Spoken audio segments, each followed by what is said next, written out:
There are dozens of new SUVs to buy, but very few of them are body-on-frame, full-size SUVs with the immense capability to tow and haul up to 8 people.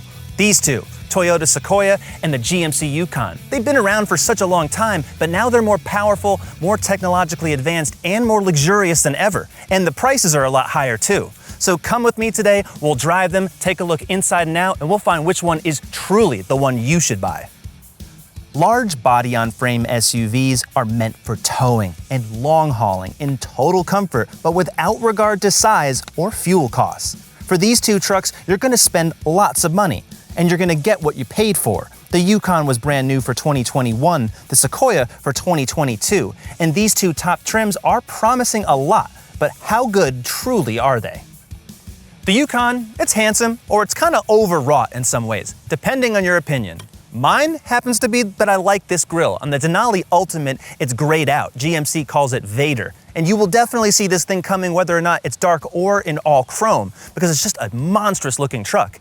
Big LED lights, fog lamps, and it has an air suspension that lets this truck rise up to 10 inches. That's more than the Sequoia. And on this truck, really, it just looks like you're either a Fed or someone who's really wealthy and behind tints. That is the entire look of a Yukon, especially the Denali. This is the Denali Ultimate, so it rides on 22-inch wheels as standard. They go as low as 18 if you're getting the base Yukon, which this is not. And if you order the air suspension, and it's standard on this truck, it will lower itself when it's parked, so you do not actually have to use those deployable side steps. It's easier to just step in and out. The Sequoia has the rugged good looks of the Tundra pickup truck, more so than the GMC shares with the Sierra. So up front, you're getting a really big crosshatch grille, you're getting sequential turn signals, and because this is the capstone trim, more chrome trim and 22-inch wheels. And from some angles, it even has the chisels of an old Lexus LX. I think that's pretty good because if you're spending this type of money, you want to tell people that you're driving a Lexus, but it's actually a Toyota. These trucks are both pretty large, but the Yukon is slightly bigger. It's 2 inches higher, 2 inches longer. Now it sits 8 inches off the ground in standard height, 8.6 inches for the Sequoia, but the Sequoia does not have a full air suspension. It only has a load leveling rear air suspension. So when you set this to the highest off-road height, especially when you're in 4 low, this goes up to 10 inches. The wheelbase on that Sequoia, even though it's about an inch longer, doesn't actually equate to more interior space though, and you'll see that pretty soon. Nothing major changes for 2024. You can still order these optional power extending tow mirrors that makes that job easier, but generally this is a good looking truck inside and out. And from the outside, I like how the fenders are creased, especially on the hood and on that back tailgate.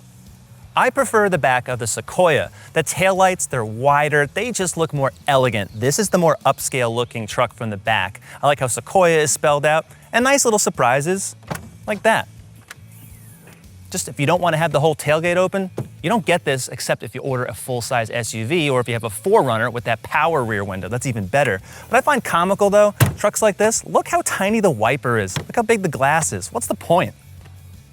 It's the same wiper over here. When it's raining, it's really hard to actually see with all that glass behind you. You'd think you'd see more, but at least you can open just the glass if you just tap here instead of the entire hatch. I like that. Overall, the back of this truck just looks cheaper to me than that Sequoia. It looks like cheaper GMCs and Chevys, not quite as elegant, but you can tell that you spent more money because of these quad exhaust tips. They are exclusive to the Denali trim. The Yukon has another inch of headroom and 3 inches more legroom. And even though this is a wide truck, they're basically the same width. In here, all the bulk of that Sequoia's dash means I have so much more room in here. It just feels so much airier. When you get a Denali, you get unique interior colors. And on the Ultimate, you get this beautiful brown. Looks like baseball glove leather. I love the cross stitching. It's full grain, it's aniline leather, so it's extra soft. There's badging on the seats, real wood that looks better than the Sequoia, including the console covers. It's very rich in here. And if you get a Denali versus the other Yukon trims, you get a specific dash. The touchscreen is integrated instead of upright on the dash. The vents are integrated into the cowl, and there's more leatherette trim. It looks so good. Another big plus are these seats. Not only do they move in more directions, 16 ways, there's multiple massage options that really do feel good. And you've also got speakers in these headrests for a total of 18. If you want extra wide chairs, like lazy boy wide, the Sequoia is the truck to have. It doesn't have as many adjustments as the GMC and they don't massage, but the leather, it's semi-aniline, does feel nice, and as a whole, this feels just like a Tundra. On the capstone trim, Toyota gives you real American walnut trim with a backlit logo that says Capstone on the dash, metal speaker covers, and more ambient lighting across the dash and the doors. The design is very angular and brick-like. It definitely feels more like a truck than that Yukon, but not all the quality is really great. You're gonna have to get a Lexus if you want better fit and finish. Visibility is great from all sides, well, except these. These are the optional tow mirrors, and they extend even further. Great when you're trailering, but when you're trying to maneuver around cities and small little areas like that, they actually get in the way. Otherwise, fantastic. There's 3 inches of extra legroom in the back of the Yukon and sliding back seats. I like that a lot. They're not cooled though. Even though this is the ultimate trim, you can't get that as an option. And there's no sliding shades either. I think GMC, especially at these price tags, should be offering more. The Yukon seats up to 8 or up to 7 with these captain's chairs. Because there's no live axle, GMC is better able to package that away. So the floor is lower, it's flatter. You can walk between here and not have anything blocking you. It's a way better package altogether. The Yukon has a 2-part folding system. So you hit the lever once, folds flat, up again. Now you can easily access the 3rd row. The Sequoia is just one and done. There's 2.5 inches more headroom back here, and that is a huge difference when you're an adult. Also a big difference, a padded elbow rest, not hard plastic. And while these seats do not power recline, they are fixed. There's also an inch more legroom than the Sequoia, even when that seat is all the way back. And here, it just feels so much better all around, even though there's no shades. There's roughly equal headroom in the back of the Sequoia as the Yukon, but the way this roof is shaped, it feels like there's less. And these seats also do not slide fore and aft. They do recline, and the legroom is pretty generous. Plus, there's heated and cooled seats on this capstone trim. Separate zone, you got USB ports. So there's a lot of good things, but the lack of adjustability on these seats strikes me as a little odd.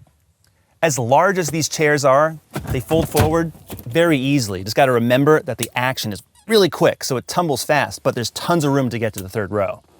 I do wish though that this panoramic roof stretched back a little further, because right here it feels a little darker than it does in the Yukon. The Sequoia seats up to 8, but on the capstone with these captain's chairs, you're seating up to 7. While the 2nd row doesn't slide, the 3rd row does. Here and accessible in the cargo area. You also get a little mini window shade. I don't often see that in 3rd row SUVs of any size. Power reclining seats as well, kind of works a little slowly. At the end of the day though, I'm sitting atop a battery pack and a live axle, and both of those things inhibit the space in here. Given that they compete with one another, you would expect similar cargo capacities. Behind the 3rd row, they basically are. That's what the Toyota's 3rd row pushed all the way forward. When it's all the way back, there's only 11 cubic feet. When those seats are folded, well, the number really starts to change. It moves towards the GMC. With everything folded, look at these numbers. 87, 123. I mean, seriously, if you need to haul stuff, there's only one truck for that. Big SUVs need to make big power, and both of them do that in very different ways. The GMC is old school, big 6.2-liter V8 posting some large numbers. The Toyota, a smaller V6 with 2 turbos in a full electric hybrid system with massive amounts of torque. Unfortunately, all that power does not translate into fuel efficiency. While it's better than this version of the Yukon, you can order a 3-liter inline-6 turbo diesel that actually costs less on the Yukon versus that V8 and get superior numbers in every condition. Now, both of them are also very heavy duty. They have low-range transfer cases, 4-wheel drive systems, very, very good off-road for that purpose. But 8,000 pounds on this truck for the GMC and nearly 9,000 pounds of towing when you're talking about the Toyota. And if you equip an SR5 this way, almost 9,500 pounds, that's incredible. But towing is only one part of the equation. These trucks deliver actual straight-line performance that's pretty impressive for their size. They use 10-speed automatic transmissions, but the one in the Sequoia in Sport Plus mode is surprisingly quick. For a big truck, there's a whole lot of torque. It sounds good too. I think some of it's fake, but it sounds really nice. Definitely better than the Yukon. Straight line. Sequoia is doing more with less, but with more. Lesser engine, more hybridization. Pretty incredible, to be honest. I really like Toyota's old iForce V8. Most people do. But in terms of efficiency and power, this one's great. This hybrid system is not what you'll find in a Highlander hybrid. Here, it's designed for extra power and capability, not fuel efficiency. Compared with the Yukon, how can I say this? The Sequoia really rides like an older truck. Maybe that makes sense. But really, that live axle in the back, that's a setup that GM got rid of with this current generation Yukon and Tahoe. It makes such a big difference. Also, there's only half of an air suspension in this Sequoia, only in the rear. And the adaptive dampers, well, they're more of a standard type damper as opposed to those magnetic shocks that you'll find in the Yukon Denali. All of these things together add up to a harsher ride over any surface. And granted, I'm riding on 22-inch rims, but so is the Yukon. And I can feel every little crack in the pavement here that I absolutely just roll over in that GMC. So in terms of overall refinement, especially on the highway where these type of trucks are going to spend most of their time, the Sequoia is definitely far behind.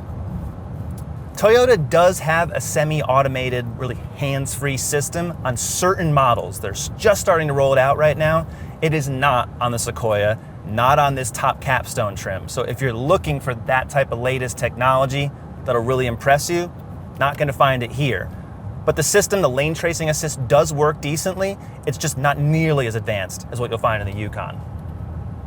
Both SUVs feel pretty unwieldy on narrower roads. They're just big trucks. There's no way of getting around that.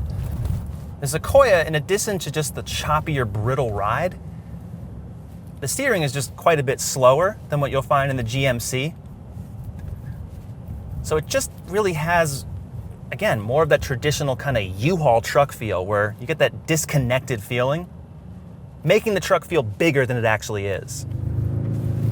I will say though, coming at a low speed, the torque in this hybrid system, it's definitely better than the GMC. They're both similar weights, but here when you stab the throttle, you get a much quicker response. Despite there being a Sport and a Sport Plus driving mode, I can honestly say it's not very sporty, but the acceleration is, truly is. When it comes time to stop, well, it actually works better than I'm expecting. The brake pedal can be a little bit inconsistent in its feel because this is a hybrid system, but in general, better than I would have thought. If you like the brawn of a V8, the Yukon does the trick. Most times it's very quiet and hushed. The transmission upshifts early, but when you want to get in on it, it's quick. The Toyota, it responds just a hair quicker, especially in the mid-range at lower speeds. This sometimes can get tripped up even in the sport mode. But I will say, it sounds really good. So in every measure, this Yukon is riding quieter, it's riding softer, and it's just more comfortable. These seats, can't get over these seats. Not only is the leather a higher quality, the amount of adjustments from the shoulder bolstering to the sides to the available massage, these are the seats that I'd rather be in long term because they're more supportive on my body. Ordinarily, and past GM trucks, all the seats were flat, they were unsupportive, they were pretty lousy, gotta say. So GMC has absolutely fixed that, especially with top trims like this Denali Ultimate. Even just driving straight, the steering is just tracking tighter. You don't have to make as many course adjustments when there's wind or other things you got to avoid. It just feels more secure at all times. You pay more for a Yukon Denali, but I think the upcharge is worth it, especially if you're getting the Ultimate. Now, some of these features you can add as standalone options on a regular Denali, like the air suspension. I think that's worth having. With these MagneRide dampers plus the air suspension, really, it just eats up all these little imperfections in the road. Even on the 22-inch wheels and tires that this truck has, really, it's amazing. This system works so well on vehicles like the Corvette. Works just as well, if not better, on these big SUVs. Another great highway feature is this, GM's Super Cruise. It's using laser-guided maps. Everything here is very, very precise, using the OnStar data connection, and what it's doing, everything, basically 400,000 miles of road is mapped across the entire United States. I first tried this system on the Cadillac Escalade several years ago. Watch that review so you can see just how well it worked then. Now it's even better several years later. Now it's got an eye tracking system, so if I'm looking away too long, it will be disabled, and it will also disable the system if, for example, well, it can't read the road anymore. It's really nice just because of how accurate it is. It has automatic lane changes. It really reacts, well, it reacts intelligently enough where you're almost trusting it too much. I would not advise doing that, so it's always a good idea to make sure what's happening in front of you, you're seeing at all times. But compared to other systems, like for example from Tesla or BMW, GM is one of the best systems out there, and the fact that it's really an inexpensive option on these upper trims of the Yukon, man, it really may make your highway trips so much better. So for that alone, if you like those features, you gotta get the Yukon. On smaller roads, the Yukon is the easier SUV to place in the lane because the steering is better off the center. There's less play. There's still some, because you don't want this to be super quick, not in a big truck where you're towing 8,000 pounds. But at the helm, you can point this with more precision, and you don't really have to overcorrect it at all. The Sequoia, I'm having to turn the wheel more to go at the exact same speed in the same type of corner radius. Here, it's calmer. It's a lot calmer. I just feel more relaxed in this Yukon. It's not just because it's more expensive. You can delete a lot of these options on the Ultimate trim, and I'd say the same thing. Not much body lean here. Brake feel, definitely firmer than the Sequoia. But I will say it requires some more effort, and GM as a whole offers optional larger brakes that really should be standard on a vehicle this big. The Yukon has a smaller 10.2-inch screen, but it's running Google natively. So you get Google Maps with live traffic. Everything just here is more intuitive because there's better tech, better voice recognition, all of that. And even though the tiles are smaller, you get used to this system so much faster, at least I do. More settings, for example. When you go in here, everything is definitely nicely labeled. You get descriptions on the side for, like, say, automatic lane changes for Super Cruise. Very cool feature the Toyota does not have. I dislike the gear selector. Push, pull, and then when you want to drop into L, I have to press this button and then fiddle with this like I'm using like a radio seek button. That is really too important to be relegated here. I just wish GMC just had an old column shifter and had it there so it'd be more easy to use. This is not a good system. Where GMC redeems itself, the actual seek buttons right here, volume knobs and climate controls that look and feel expensive. I like the fact that these are physical controls and you can also adjust the rear climate from here. There's no panoramic view of the 360 cameras like in the Sequoia, but most of these views are sharper. I like the top-down view. This is kind of weird. I'm not sure why the left side of the wheel is worse than the right. The right side's very clear. You can even see the chrome just glinting there in the sun. Makes it easy to park, and there's lots of views, including accessory trailer cameras that you can add later.